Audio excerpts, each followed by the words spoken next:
A few weeks ago I had the good fortune to visit the Centre for Computing History down at the birthplace of affordable micro home computers, Cambridge. Opening in 2013, it's quite a young museum, but then so is computing itself. But then given the rapid pace at which technology advances, it's essential to have somewhere like this to preserve it. There's actually a theory that the rapid pace at which technology advances causes us to believe that more time has passed than actually has, and so it induces a greater sense of nostalgia. So you can imagine that as soon as I walked in, this was literally me. Input, input, input, woo, woo! Yep, I literally turned into a 1980s iconic robot named Johnny 5. Come on, you'd do the same. The museum is split up into a number of rooms and areas, each focusing on a different part or period of our computing past. The entrance hall provides light refreshment, which was necessary after my initial excitement, and also shows off such revolutionary pieces of kit such as the Sinclair MK14 and early Acorn prototypes, two of Cambridge's early micro pioneers, side by side at last. The side room is then an extravaganza of BBC Micro bliss.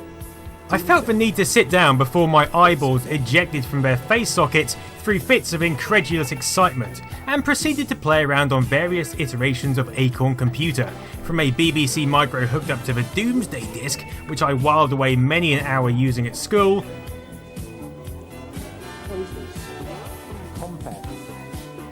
to various Acorn Archimedes models. Wow.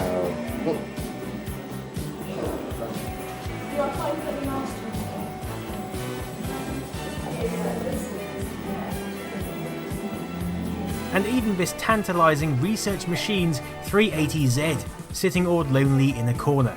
It's an 8-bit micro produced in 1977 by Research Machines Limited, one of the first to make use of the Z80 processor and subsidised to UK schools before the BBC Micro succeeded it as the educational unit of choice in 1981.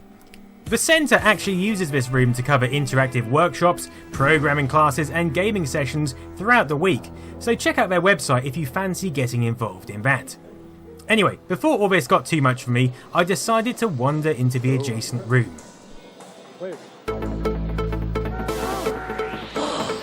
Check it out! Major input! Yeah, bad idea. To calm me down, I decided to join a talk being given by the man behind the museum, Jason Fitzpatrick. My name's Jason. This museum is basically my fault. It was started out with a collection of machines that I had and gave into it. Every single thing is ones and zeros. The computer knows nothing. This machine can deal with 6 bits of information. Okay, 6 lots of ones and zeros. And if you press these buttons down at the front there, you've either got a switch which is either an on or an off. You don't have to have a processor. What they do have is all these chips that then form the job of that processor. This machine had no one use. What you could do was you could load a program into memory from this. It had 64K on memory, so a lot more memory. But it actually took great games with it. In 1982, Sinclair brought out the Spectrum. For PC users, this is the granddaddy of your PC. Okay? Technically speaking, whatever software runs on this will run on your modern day PC. So then the final part of the story is really this becoming the mobile phone. And after allowing some micro history to wash over me, I felt it was time to tackle the bulk of the museum.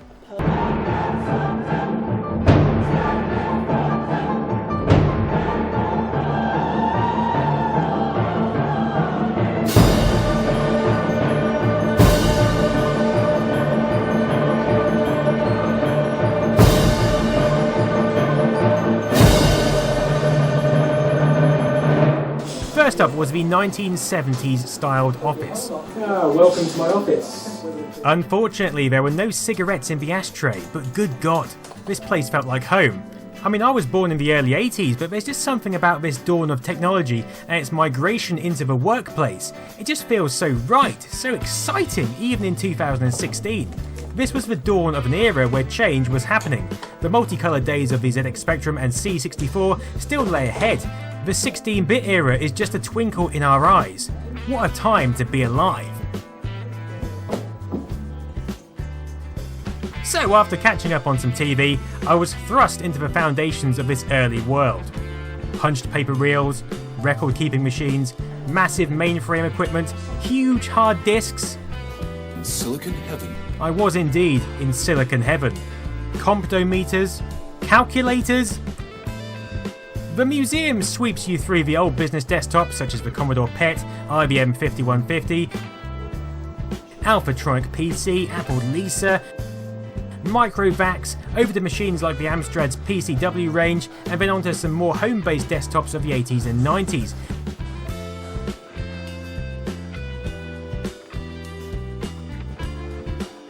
Before presenting you with the utter pant-wettingly exciting gem that is the Sinclair PC200.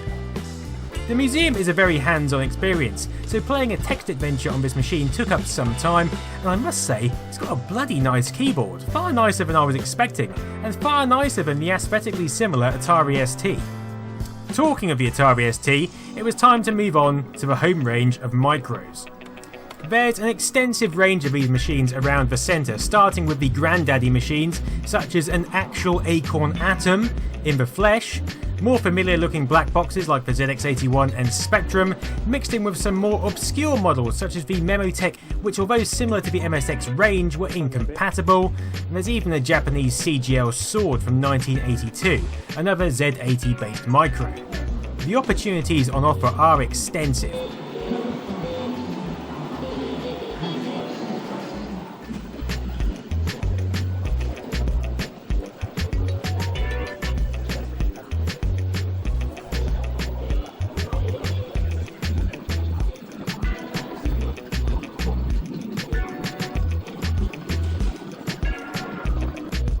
But I was particularly taken by the Amstrad Mega PC. Damn, I've been wanting one of these beauties since they came out in about 1993. The PC side of these systems was pretty underpowered even at its launch, based on a lowly 386SX chip clocked at 25 MHz. But who the hell cared? It had a Sega Mega Drive built into it, and a cream control pad that looked like the Mega Drive pad but had Amstrad written across it. Beautiful, absolutely beautiful.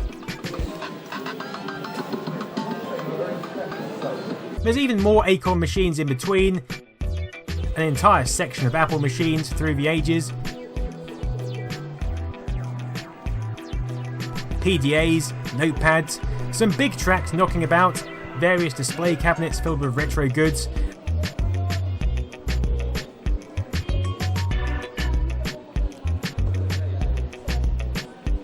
an Oculus Rift development unit, and even an Altair 8800, widely regarded as the machine which sparked the microcomputer revolution and the first commercially successful personal computer.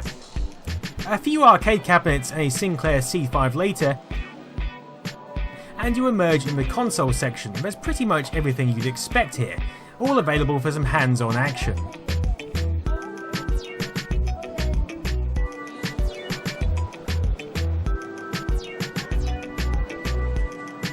Even Pong if you fancy it, which of course I did.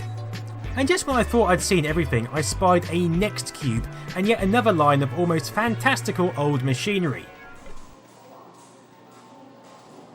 After a flapjack in the coffee shop, I grabbed Jason on the way out for a quick word and he invited me up to the archive, and good God.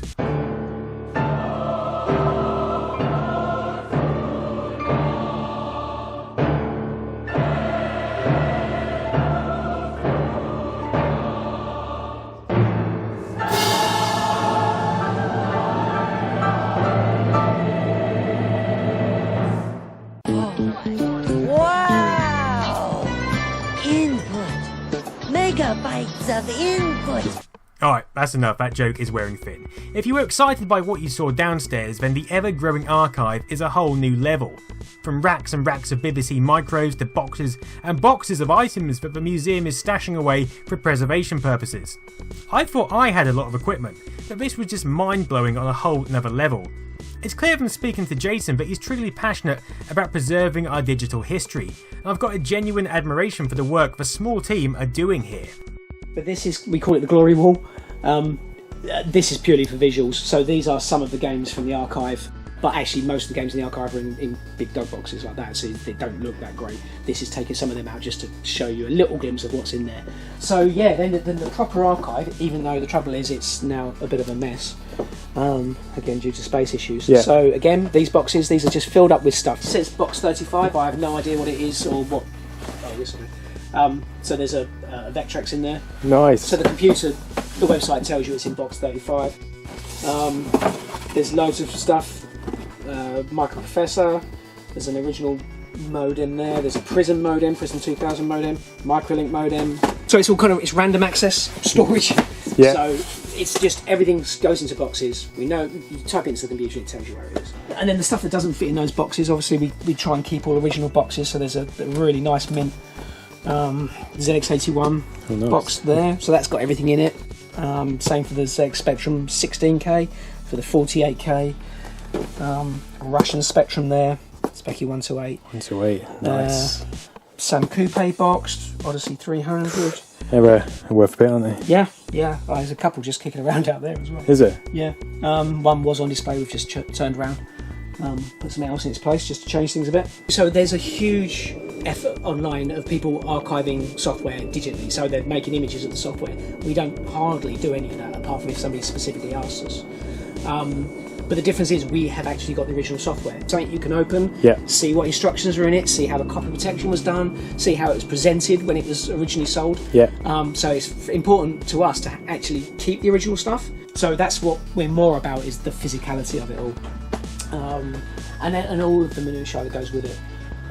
Apricot, my god. Again, so I mean that's all the bigger machines, but that's apricots over there, there's apples over there, there's a whole load of the modern Apple stuff here. Dragon 64, Dragon 32, C32. Nice. Mega 600. Some really rare stuff. Exidy Sorcerer. So this is the software archive, and this is what I was saying, that there's, it's not that interesting, but you go to the box and there is just a lot of software. It doesn't matter what it is, it's all different platforms. Because again, you just type it into the system, it'll tell you which box it's in. So we've reallocated to this box. The Ultimate. Oh, nice. Works, Yep. Endorsed by Crash. Massive collection of magazines. Well, we're just doing a film shoot. There's a big film being made by Warner Brothers, I think. I can't say what it is, but a lot of all these holes, they're now on set. They're making a version of this place on set. Film set in the future, and they want to go to this museum of the old stuff, so they've got kind of stuff from now and back in the 80s and things, and it's basically, there's a ton of stuff missing from here, which is all on that film set. Okay. Well, are they branding it as this place? No, it won't. No. It's got its own name. You won't know it's anything to do with us, but it's an important part of what we do. To get this stuff out into the media and TV programs, into films, and just to make sure that the public people can see hearing about it. It doesn't matter about us, but it matters about the stuff. So we've got C&VG back to 81 there, so they're some of the earlier ones. We've got the Vic 20. Some code you can type in if you fancy it. From magazines to machines to games to accessories, everything and anything you could want, it's here. I could easily spend my entire life here. I mean, I'd probably need to eat at some point, possibly drink. But good God, it's truly silicon heaven. People didn't throw them away because that was a lot of money to stick in a skid. I know they don't have that value now so much. But so with the cost that they were, and the fact that you put your heart and soul into it, you did a lot with that machine. You might have been writing your thesis on it, or you played games on it a lot, or you've done something with it. It's kind of a part of you. It's like the reason why people want to get rid of their phones and stuff. So, I suggest you get your asses down there and take a look for yourself.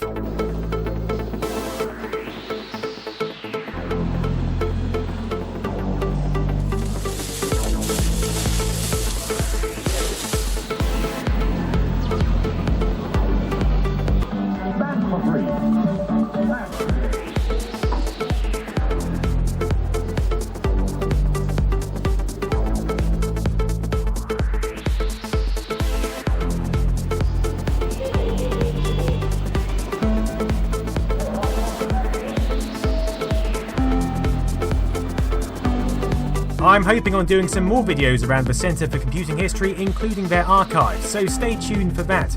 I hope you enjoyed watching this video, a fraction compared to how I enjoyed visiting it. Be sure to check out their channel, including a teardown of their Amstrad Mega PC. Give this video a thumbs up if you enjoyed it, subscribe, share, or contribute to my Patreon if you want to keep the channel going. In any case, thank you tremendously for watching, and as always, have a good night.